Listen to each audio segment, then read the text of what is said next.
حالانکہ اسی طرح حرام ہے یہ جھوٹ بولنا جس طرح زنا شراب حرام ہے، غیبت اسی طرح حرام ہے جس طرح زنا اور شراب حرام ہے، اور بے پردگی اسی طرح حرام ہے جس طرح زنا اور شراب حرام ہے۔ یہ سارے حرام ہیں، معاشرے کے اندر اس کو گناہ نہیں سمجھتے، ہم بھی گناہ نہیں سمجھتے۔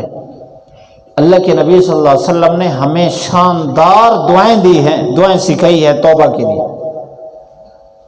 اللہم اغفر لی ذنبی کلہ دکہ و جلہ و اولہ و آخرہ و علانیتہ و سرہ، یا اللہ میرے سارے گناہ معاف فرما، چھوٹے بھی بڑے بھی، جو لوگوں کے سامنے کیے وہ بھی، جو چھپ کر کیے وہ بھی۔ اور ایک یہ جو دعا ہے 5واں کلمہ ہے، اللہم انت ربی لا الہ الا انت خلقتنی وانا عبدک وانا علی عہدک ووعدک ما استطعت اعوذ بک من شر ما صنعت ابوء لک بذنبی ابوء لک بنعمتک وابوء لک بذنبی فاغفر لی فانہ لا یغفر الذنوب الا انت۔ شاندار دعا ہے یہ توبہ کی۔ یا اللہ مجھے بخش دے، اس کے آخری کلمات، یا اللہ میں نے تیری نعمتوں سے نفع اٹھایا اور ان نعمتوں کو حاصل کر کے میں نے تیرا نافرمانی کی، گناہ کیا ہے اسی طاقت سے جو تو نے مجھے دی تھی۔ یا اللہ میرے سارے گناہ معاف فرما، تیرے علاوہ کوئی بھی معاف کرنے والا نہیں ہے۔ بہترین دعائیں اللہ کے نبی صلی اللہ علیہ وسلم نے سکھائی ہے، تو ہم وہ دعائیں پڑھیں۔ سب سے پاکیزہ اور سچی توبہ جس کو توبۃ نصوح کہتے ہیں، جب انسان کرتا ہے تو اس کے پہلے بعد والے ظاہری باطنی جو اس کے علم میں ہے وہ بھی معاف ہو جاتے ہیں، جن کو وہ گناہ نہیں سمجھ رہا اس کے علم میں بھی نہیں ہے، اللہ وہ بھی معاف فرما دیتا ہے۔ اس توبہ کے 4 شرطیں ہیں، 4 تو کافی ہو گیا، بس یہی بات کر کے پھر ذکر کرتے ہیں۔ 4 شرطیں ہیں، میں اور آپ آج کے دن، آج کے اس وقت میں ہم انشاءاللہ اس پر عمل کریں گے تو اللہ کے ہاں اپنے گھروں میں جائیں گے، اس سے پہلے اللہ کے ہاں پاکیزہ ہو کر جائیں گے انشاءاللہ۔ سب سے پہلی بات یہ ہے کہ جو گناہ جس گناہ میں ملوث ہے اس گناہ کو چھوڑ دے۔ ہمارے بہت سارے ساتھی توبہ کرتے ہیں لیکن گناہ چھوڑتے نہیں ہیں۔ مشہور ہے ڈرائیوروں والی توبہ، ڈرائیوروں والی توبہ۔ وہ کہتے ہیں جب وہ سیٹ پر بیٹھتا ہے یوں کر کے کہتے ہیں میری معافی، یعنی پچھلے گناہ میرے معاف، فوراً ریکارڈ چلا دیتا ہے وہیں اور پھر گاڑی سٹارٹ کرتا ہے۔ یہ والی توبہ نہیں، گناہ چھوڑ دے۔ دوسرے نمبر پر اس گناہ کی دل میں ندامت ہو کہ میں نے غلط کیا ہے، مجھے نہیں کرنا چاہیے تھا، دل پر بوجھ ہو۔ اور تیسری شرط یہ ہے کہ آئندہ اللہ سے نہ کرنے کا عہد کرے۔ اور چوتھی شرط یہ ہے کہ اگر وہ گناہ ایسا ہے جس کا تعلق حقوق اللہ یا حقوق العباد سے ہے تو وہ حقوق ادا کرے۔ مثلا کسی کو روزانہ مارتا ہے تو مارنا چھوڑ دے، دل میں ندامت ہو اور آئندہ نہ کرنے کا عہد کرے، اور جس کو مارا ہے اس سے جا کر معافی مانگے۔ کسی کا حق کھایا ہے، کسی کا مال کھایا ہے تو یہ کھانا چھوڑ دے، دل میں اس کی ندامت ہو، آئندہ نہ کرے اور اس کو حق واپس کرے۔ اور جو نمازیں رہتی ہیں، نمازیں چھوڑتا ہے، نمازیں رہتی ہیں، اس کے لیے یہ ہے کہ دل میں ندامت ہو، نماز نہ چھوڑے، دل میں ندامت ہو، آئندہ نہ چھوڑنے کا عہد کرے۔ اور ساتھ یہ ہے کہ جتنی نمازیں اس کی قضا ہوئی ترتیب کے ساتھ روزانہ ظہر کے ساتھ پچھلی ظہر قضا کر لے، عصر کے ساتھ پچھلی عصر قضا کر لے، مغرب کے ساتھ پچھلی مغرب قضا کر لے، عشاء کے ساتھ پچھلی عشاء قضا کر لے۔ تو یہ 4 شرطیں ہیں، جو آدمی ان شرطوں پر اتر آئے اللہ تعالیٰ اس کو بالکل پاک اور صاف کر دیتے ہیں، جیسے پیدا ہوتا ہے بالکل گناہوں سے پاک صاف، اللہ اس کو ایسے ہی فرما دیتے ہیں۔ تو آج سے ہم نے توبہ کرنی ہے۔ توبہ کرنے کے بعد کوشش کریں ہم اللہ تعالیٰ کو ناراض نہ کریں۔ ہمارے ہر قدم میں اللہ تعالیٰ کی رضا چھپی ہوئی ہیں۔ اگر ہم ہر قدم میں اللہ تعالیٰ کو خوش کرنا تلاش شروع کر دیں کہ میں نے جو دکان چلانی ہے تو اس کو اللہ تعالیٰ کو خوش کرنے کا کیا طریقہ ہے، میں جو گھر میں بیٹھتا ہوں تو اس میں اپنے بھائی بہنوں کے ساتھ، والدین کے ساتھ، گھر والی کے ساتھ میں جو گپ شپ کرتا ہوں، اللہ تعالیٰ اس سے کیسے خوش ہوگا؟ میں جو دوستوں کے ساتھ تعلق بناتا ہوں، اللہ تعالیٰ اس سے کیسے خوش ہوگا؟ میرے جو ہمسائے ہیں تو میں ان کے ساتھ لین دین تو ہے، لیکن اللہ کیسے خوش ہوگا؟ معاملات اسی طرح رہیں گے جو اب پہلے کر رہے ہیں، لیکن اس میں طریقہ تھوڑا سا اور نیت تھوڑی سی بدلنی ہوگی، تو سارے کام اللہ تعالیٰ کی رضا کے بھرے ہوئے آپ کے ہاتھ میں آئیں گے۔ آپ دیکھیں گے، دیکھنے سے اللہ خوش ہوگا، آپ بولیں گے، بولنے سے اللہ خوش ہوگا، آپ سنیں گے، سننے سے اللہ خوش ہوگا، آپ چلیں گے، ہر قدم پر اللہ خوش ہوگا، آپ کسی کے ساتھ لین دین کریں گے، مال دیں گے، لیں گے، اللہ اس سے خوش ہوگا، جو کام کریں گے وہ اللہ کی رضا سے بھرا ہوا ہوگا۔ اور آپ کو کوئی ولی کہے یا نہ کہے، آپ کو کوئی جانتا ہو یا نہ جانتا ہو، آپ کو سارے لوگ گندا کہیں، اگر آپ اللہ کے ولی بن گئے، محب بن گئے، اللہ کے ہم مقرب ہو گئے، اللہ تعالیٰ کا وعدہ ہے، اللہ تعالیٰ سب کے دلوں میں آپ کی محبت کو پھیلا دے گا۔ بس توبہ کرنی ہے، اللہ تعالیٰ ہم سب کو اس پر عمل کرنے کی توفیق نصیب فرمائے۔